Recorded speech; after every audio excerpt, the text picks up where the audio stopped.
Bueno, y me encuentro con el doctor Daniel López Rossetti, médico especialista en temas relacionados con temas que a la sociedad en general nos interesa. Sos cardiólogo y bueno, hemos visto ahí en el amigo Google y doctor Google, como decís vos, que también sos piloto comercial y es una de tus pasiones, ¿no? Bienvenido a Río Cuarto nuevamente. No, gracias por la bienvenida, siempre me han tratado muy bien, la verdad que estoy muy contento. Bueno.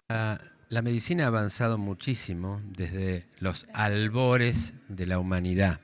Hay que hablar el despegue que con la filosofía griega hemos tenido.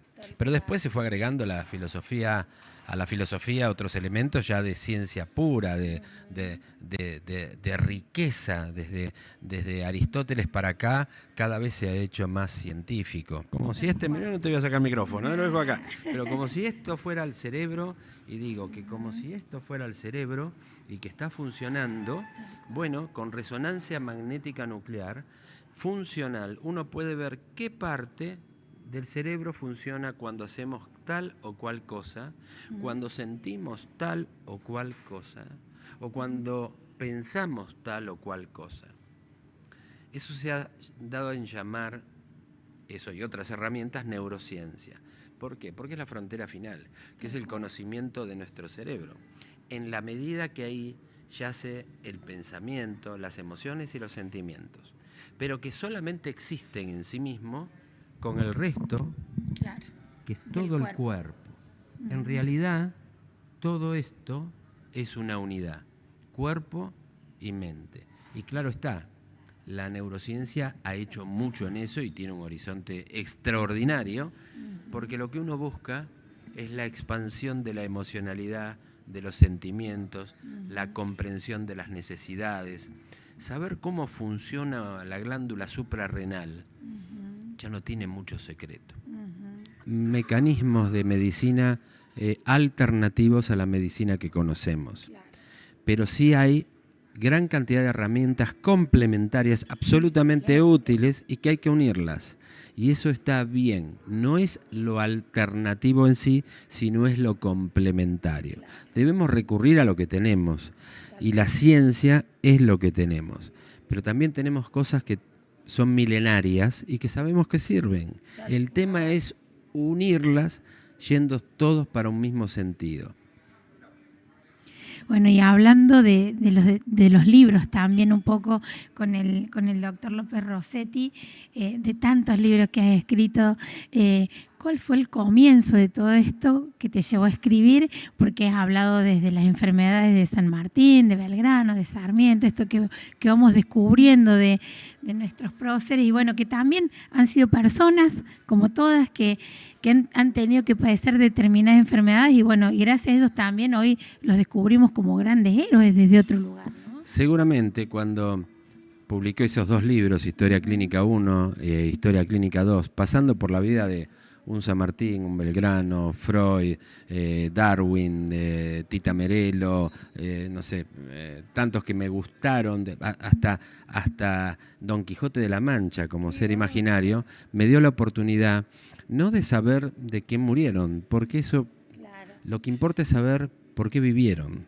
Y el por qué vivieron tienen que ver también con sus emociones, sus sentimientos, aquellos cambios psicológicos, afectivos que determinaron sus acciones, sus pasiones. Y eso se puede acercar también desde la medicina y me dio la oportunidad de conocer personajes, porque son trabajos, esos de historia clínica, donde la medicina no es medicina, sino es un pretexto médico para conocer a personajes de la historia de un lugar diferente. La verdad que disfruté mucho haciendo eso. También comprender por ahí el mal humor de Sarmiento o determinadas cosas de algunos de ellos, ¿no? Sí, porque el tema de comprender al otro es esencial. Y todos somos diferentes. Y la verdad que en el bolillero del mundo estamos todos. Y todos nos mezclamos en el bolillero del mundo como cualquier bolillero que da vuelta.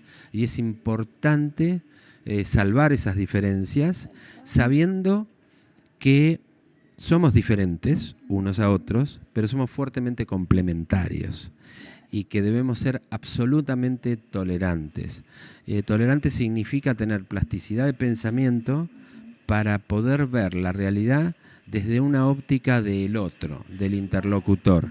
y salir de un pensamiento rígido o cristalizado.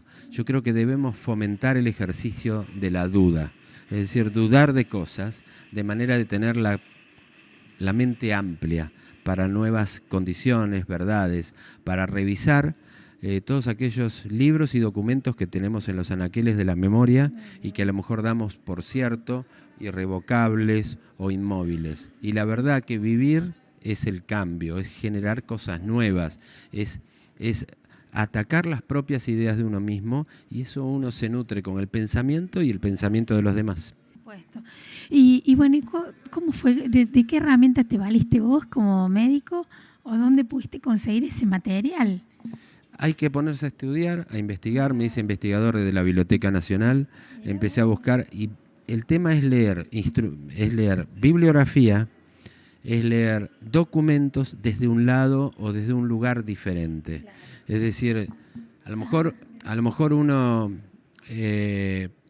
lee San Martín y de golpe pasa de largo en alguna carta que dice tengo insomnio. Para mí, como médico, no me pasa. Entonces, ¿por qué tenía insomnio?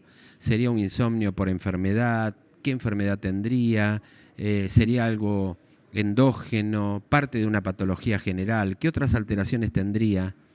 Y cuando uno lo quiere buscar la vuelta, de golpe leyendo, estudiando, para la misma época él también escribe: lo que me quita el sueño no es el enemigo, sino como cruzar esas altas cumbres. Y ahí estaba el diagnóstico. Claro. Él tenía insomnio como una tensión reactiva a la empresa que se disponía a realizar. Pero aparte hablaba de él. O sea, yo ya tenía un diagnóstico, claro, pero me hablaba de él. Le preocupaba más esas montañas que el enemigo mismo. Mirá qué hombre extraordinario.